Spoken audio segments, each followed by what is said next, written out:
In November 2005, TV presenter Ben Fogle and Olympic gold medalist James Cracknell set out on one of the world's toughest challenges, to row 3,000 miles across the Atlantic Ocean. Are we crazy? Half the stuff's outside, being swept overboard.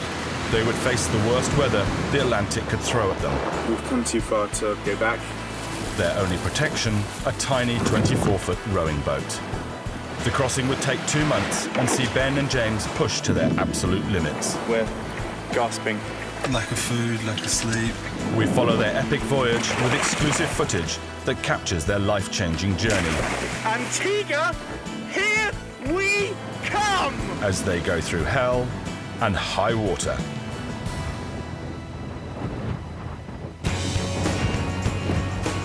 It's 3 weeks since Ben and James began their Atlantic crossing, and despite a bad start, they're now actually leading the race. We're in first place. Hurrah! But little do they know that disaster is about to strike. Tried everything. I'm kind of hallucinatory with thirst. Oh yeah, it's life-threatening, isn't it? I love you. And they risk paying the ultimate price in their race to win. I thought the end of the world had come.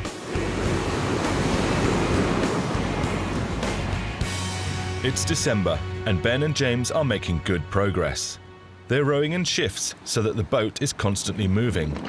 One rows for 2 hours while the other rests, and this continues 24 hours a day, every day. It's this grueling system that's been keeping them at the front of the pack. But their success in the race has exposed differences between the two rowers, and it's creating tension. What worries me the most about James is that he is a gold-winning Olympian. And he is very much I don't just want to take part in this race, I want to beat the world record, and I want to come first. We should maybe row a lot more than normal on the day before the wind comes. Yeah. That's how you win the races. Mm-hmm. Winning it has been so important to James, and in a way, that's just how he's coped with it. That's been his coping mechanism, is to focus on winning it. And when he's had that goal in mind, he's been able, I think, to get through it. If he didn't have that, I don't think he'd know what to think about out there. You know, Ben said that James is very preoccupied about what Ben thinks about when he's actually rowing. And Ben, you know, and he always asks him, what do you think about? What do you think about? And Ben says, oh, I think about, you know, a week I spent in Devon with Marina, or when I was on my gap year in South America, or whatever. And he just daydreams. And then eventually Ben said to James, well, what do you think about? And James goes, winning. Well, what are you prepared to do to put us in a position to win? Well, what I'm doing now, which is kind of killing myself. But in addition to their personal differences, there's a much bigger problem developing. One that threatens to ruin their chances of reaching the finishing line at all. The machine that converts seawater into drinking water has ground to a halt. And despite their best efforts, they can't get it restarted. Losing water is potentially the worst thing that could happen. Well, yeah, it's life-threatening, isn't it? I mean, that's the bottom line is, you know, we're really, really thirsty now. I mean, I can't remember being this thirsty. It's the one thing that you can't live without is water, and that's what we've been trying not only to live without it, but also race on it and row on it across the Atlantic, and it's just a nightmare. This should now start when I turn this switch.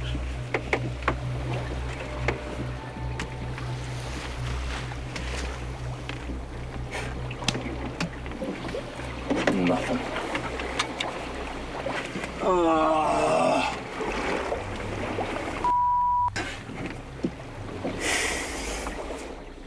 We were basically going thirsty. Up until then, we'd been drinking 30 litres a day, and suddenly we were down to just a couple of, we were rationing maybe 2 litres a day each. We were cooking all our food in seawater, which was very salty, and that can't have been good for us, apart from just tasting disgusting. And we were psychologically and mentally just run down and exhausted. Despite the fact that they're not drinking nearly enough water, James is determined not to give up the lead. He insists that they continue to row hard. We rowed 12 hours a day on 2.5 litres of water in 35 degrees, and it was horrible. The lack of water puts Ben and James in a perilous position. It affects their minds and they start losing control. even hallucinating. The things you're thinking about doing to yourself, things that you think there's no way you're going to make it, things you'd rather be anywhere else, do anything to be anywhere else, that's been so tough. James is on the phone and desperately devastated, crying and just desperate. I mean, when I put the phone down, I was actually quite worried about what he was going to do. I mean, he sounded like he was going to throw himself overboard, and that was a really anxious time. Dangerously dehydrated, they have to take drastic measures. The boat has an emergency supply of water that acts as ballast. But if they break into it, according to the race rules, they'll incur a time penalty. James is far from happy about it. That's when we reached the whole, perhaps big difference between James and I. And that is that I took part in this race to do the crossing, whereas James took part in it to do the race. And by dipping into that fresh water, we incurred a penalty, which for me didn't really matter, you know, as long as I got there. But James was much more adamant about leaving it till the last minute. We've tried everything. We were rewiring the Watermaker. We've tried connecting it to different batteries, swapping it over, and basically we're gasping. I'm kind of hallucinatory with thirst. So in here, this is a very dusty cupboard full of our ballast. So this is basically the water that is compulsory to take along to keep the integrity of the boat and for such an emergency. One each. Try and make it last 24 hours or something. With Christmas approaching, Ben and James's dream looks in tatters. Their only hope of carrying on in the race is if they can fix the Watermaker. Yeah, because... With one last desperate roll of the dice, they bypass all the boat's electrics and hook up the battery directly to the solar panels that provide their power. Looks very complicated back there. It does look very complicated back there, doesn't it? Then it's a waiting game. 36 hours to see if it will charge. It will be Christmas Day before they can try it again.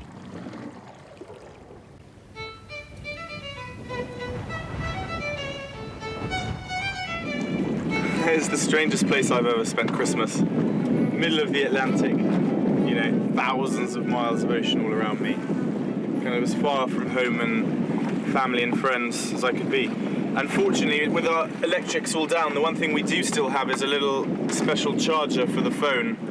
So that's sucking up the sun's rays, unlike our solar cells, or hopefully, well, we'll find out later. Anyway, so it's the Christmas call, and I'm longing to call home. But I will admit that I'm a bit nervous. I hope I don't get kind of emotional. I can't really explain my emotions on here. They just sort of happen. You see, I feel fine now, and I'm a grown man. Grown men don't cry, so hopefully I won't. Hi, Mum. Merry Christmas. How are you? No, I'm gonna go and open them in a minute. Okay. I love you.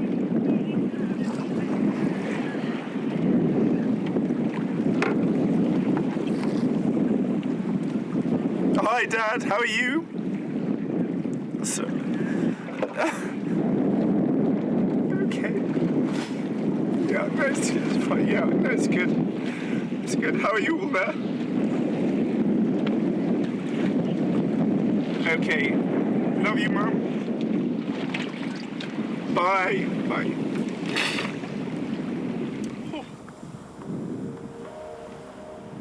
Thousands of miles from their loved ones and tormented by thirst, Ben and James try their best to celebrate Christmas. But they're in a fragile state. Hooray! Christmas, James. Yeah, man. Christmas. It's about as Christmassy as Scrooge. This is our Christmas. How long can we have to sit here and just sit and be? James has allowed them a 2-hour break from rowing to mark the occasion. I never thought on Christmas Day I'd have water as my highest wish on the list. Oh, James, man. Row your own rubber duck. In 72 hours. All you have to do, put it in water. What have we got? None of? Water. The one. Ben calls his girlfriend, Marina. Hello. Happy Christmas, darling. I just tried calling you.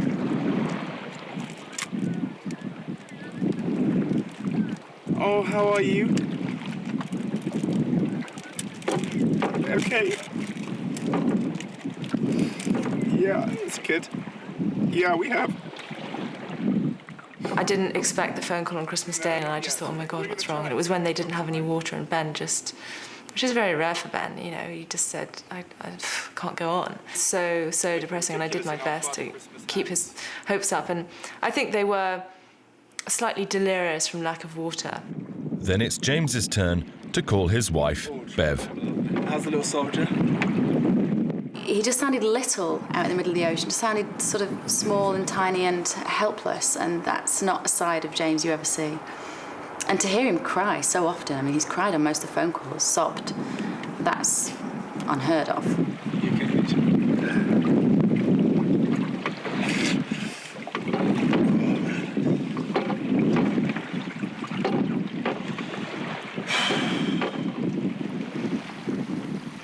No one said that rowing the Atlantic was going to be easy, but I had no idea how hard it was going to be. Ben and James spend the whole of Christmas Day praying that the Watermaker's battery is charging. It's an agonizing wait, but finally the moment of truth arrives. If the Watermaker fails now, their dreams of crossing the Atlantic are over. What's happening, James? It's pretty much the defining moment of the trip so far. We've let the solar panels charge the battery, one battery for 2 days. We're going to start it and hopefully produce enough water to live on. To be honest, this is the biggest wait for a Christmas present I've ever had. You know, this is the most important thing today. I'll turn the stopcock on. It's on.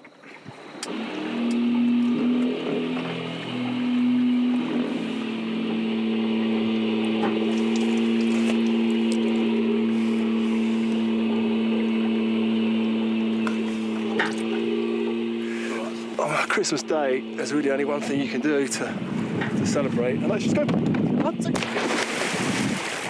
We have water! Water! We have water!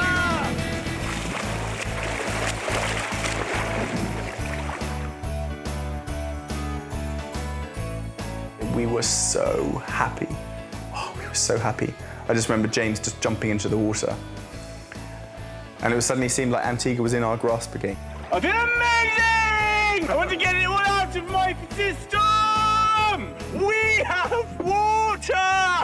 Oh, Benny boy. Game on, man, game on. We're back in the loop. Back in action. Benny boy. Water! You row, I'm gonna make you a cocktail. A water cocktail. Can it please come with some water? Yes.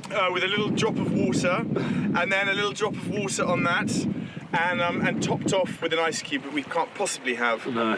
Oh, James, I'm so happy. Yeah. That's the best Christmas present I've ever had. Oh, Ben, man. That was so nice.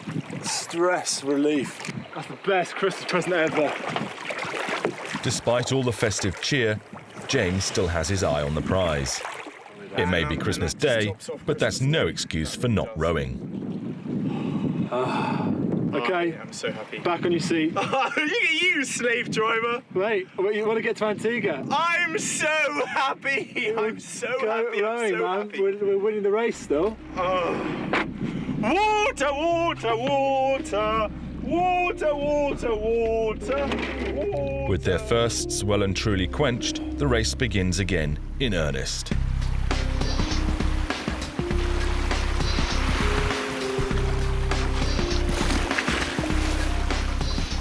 And James won't let anything slow them down, not even the sea life.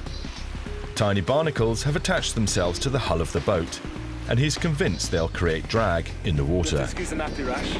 Be very careful, James, please, yeah? You sure you not put a line on you? Amazing, he's only going 1 knot. I'm only going down there to check them off the boat. You watch where you're panning that camera. Okay, but James, please, I am a bit nervous about you going in. I'm going to flop over the side. I'm out of here. Any idea of the depth? No, deeper than 6'4". About 6,400. Long way down. But leaving the boat is a risk. One of the other boats in the race has already been attacked by a shark. The threat is very real. Not only that, but the rough seas threaten to sweep James away. How is it? Very salty, I'm suddenly very scared of sharks all of a sudden. Watch the big wave. Please hold on tightly, James, yeah? Despite the dangers, James survives. And while he's been risking life and limb underwater, Ben's been dedicating himself to more domestic duties. Can you fill up my Lucozade bottle with water? Your Lucozade is done? Is it? Thank you. Yeah, I've been an excellent housewife. Does Bev fill your water bottle? I guess I clean the car, you can do the cooking. I don't know what that says about each of our characters, James. I've even cleaned your spoon. Yeah. But James's need for speed is getting Ben down. It all comes back to this race thing, doesn't it? Which is kind of doing my head in more than ever. But, you know, we're racing. I just want to cross. We were called up by the race organisers yesterday to say that when Sula, the support yacht, visited us a few days ago, she took a picture and saw that we were drying a pair of pants from one of the mast, the running lights or something, and we were told that could increase our speed and to remove them at once. And hello, a pair of pants. How do you dry stuff? Apparently they were acting like a sail. You know, all this is just building. And I just want to hug.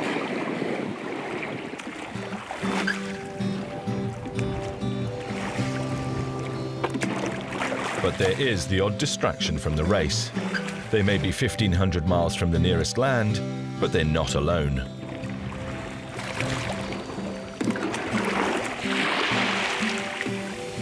Cool. They're sharing the same course as a whale.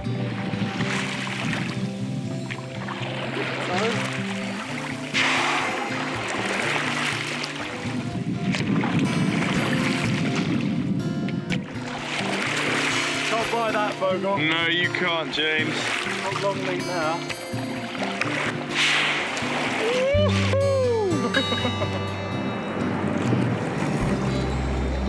There's loads around. Here it is coming underneath. You see it? Look, James. See the blue? It's coming underneath us. Look at it! Oh my God, look at the size of it! Whoa, man! Whoa! Look at him! That is an enormous whale. Kind of swept like a sort of torpedo or submarine underneath us, way bigger than we are, and just swept underneath, which was, I mean, it was magical, I have to say. It was magical. It wasn't scary, because it could have easily tipped us. It was much bigger than us. I'd just say it was just an amazing, amazing sight. But the happiness is short-lived. The winds turn against them yet again and stop them dead in their tracks. No matter how hard they row, they just can't make any progress. But not all the race competitors are experiencing the same conditions. And while Ben and James stand still, the others are catching up. So you've been enjoying it, James? I'm enjoying it. I'm not enjoying today, no. Not at all. Just want to get on with it. You can't do anything that yourself, really. Like, if it's windy like this, you just can't really move into it, and then not everyone has the same conditions, which really annoys me. When the weather was against us, it just drove him utterly crazy. If we could, because he could, you know, he's from a world of sport where most things are controllable. As long as you are the fittest man in the world, you are one of the best rowers. Given that calm water and that boat, you can do it. And we've worked really hard to get in a good position at the front, and and now you get this. And it happened last time, we got to the front and then we got bad wind again, and it's just starts to get on top of you after a while. And yeah, it's going to be down a bit today. The Olympics, if it gets windy, they stop it. If it's unfair, they stop it. Whereas for us, I can get over the fact that if we had bad wind, someone else 200 miles north had great wind and took 100 miles off us in a day. And I'm going, that's clearly not fair. You know, everyone should have to stop at the same time. But there's all these things that I couldn't get my head around. Stupid idea was this. Hate me. I do hate you right now. I hate everybody right now. Full of hate. Started ranting like a madman, throwing oars around, screaming, rowing just like a man possessed. It was incredible. And I did have to kind of hide myself in the cabin and just kind of steer clear of him, because I knew that he was ready to just absolutely blow. He has sort of been struggling a bit, to say the least, which kind of means that the other person on the boat ends up suffering a bit as well. Get me to Antigua, please. Okay. I'd been in the cabin and I had been a bit upset, quite upset. I had been crying, in fact. But I was so upset I just thought I had to admit to him, or just I wanted him to know that I was feeling down. So I said, listen, James, I'm having a really, really low day. And he was like, okay. So I got onto the oars and rowed my session. And about halfway through, he said, Ben, can I ask you a question? He said, do you really care about this race? Because you're not sweating, and I just don't think you're putting any effort into it. And I was just incredulous. It's just like, I've just told him I'm having a really low day and I'm really rowing hard here, and you're asking me why I'm not sweating. At times, some things that were meant to be quite sensitive and helpful came across really badly. Combined with Ben, who is probably a bit sensitive, I would say. He's had things his own way quite a lot in his life, and doesn't particularly like being told what to do or people being a bit straight with him. So it took him a while to realise that I was just saying what I thought rather than being vindictive or nasty. I'm sure there were things that annoyed him about me, and there were definitely things that me. Ben still didn't really mind whether we won or lost for a lot of the race, but he wanted to get there as quick as possible. So effectively that amounts to the same thing. And I tried especially to use his motivation to get there quickly to push us hard. As Ben becomes more resigned to the idea of racing, his morale begins to lift. And for once, the weather starts to lend them a helping hand. Bit of wind today then, Ben? Oh, this is what we've been waiting for. All those days of longing for the so-called northeasterlies and easterlies, and finally it's here. So there's quite a swell actually, and finally we're actually making like really good headway. When I say really good, how many miles did we do? That you're being knocked all over the place. How many miles was it yesterday? 80? Yeah. 80 miles. I mean, there's been whole weeks when we haven't done that. The strong tailwind and the big waves push them ever faster. It feels like we're going to do it, which is amazing. I think it's the first few days when James and I are really starting to enjoy it and realising, you know, that we can do this and we can do it well. Oh, there we go. What speed's that, James? 5 knots. 5 knots! Now, I don't like to count my chickens before they're hatched, but I have to say today is a very good day. I have a big smile on my face for the first time. But the strong winds get stronger and the big waves get bigger. Ben and James are about to face the biggest challenge of the trip. Little did they know that their very lives hung in the balance. It was a rough night, but a very fast night for us. We're being blown in the right direction, but there were big waves. I was in the cabin and Ben was rowing, and it was just as he's sort of doing the first day shift, sort of 7, 8 o'clock in the morning. I just looked up and just saw this enormous, enormous wave. I thought the end of the world had come. The next thing I know, I just feel it here and feel a crash at the same time. James. All I remember was just feeling a torrent of water hitting me. The giant wave flips the boat end over end, a complete capsize. I just remember being underwater, just holding on to an oar, feeling my feet slip from my shoes. No other thoughts to that. That's all I remember, just holding on to one of the oars, then the oar slipping from my hand, and just being underwater and just not knowing which way was up and down.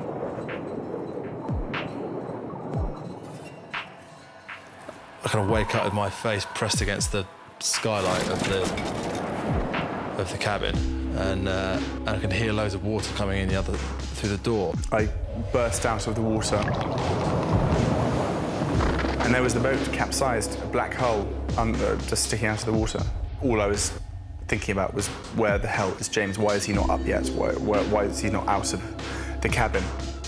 And I'm disorientated. My first thing is, oh my God, the boat's broken. You know, there I was, 700 miles from anywhere, in an enormous ocean, 25-foot waves, 100 feet away from a boat upturned.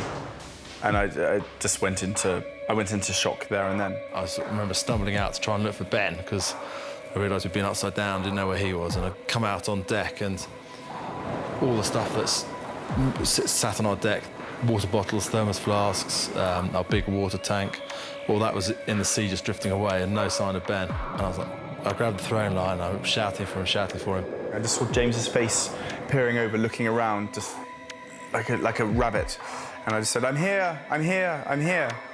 You know, just that, I just remember that, just I'm here. Down the cabin is underwater. Half the stuff's outside. It's been swept overboard. Very scary, and Ben's very shaken. As am I. The capsize has destroyed all the boat's electrics. Much of their equipment has been swept away for good, and Ben is in a state of shock. But with over 700 miles to go to the finish line, can they pull themselves back from the brink? Both physically Stupid idea, was it? and mentally. I'm losing it. I'm losing my marbles. Can they finally end their battle with the Atlantic Ocean?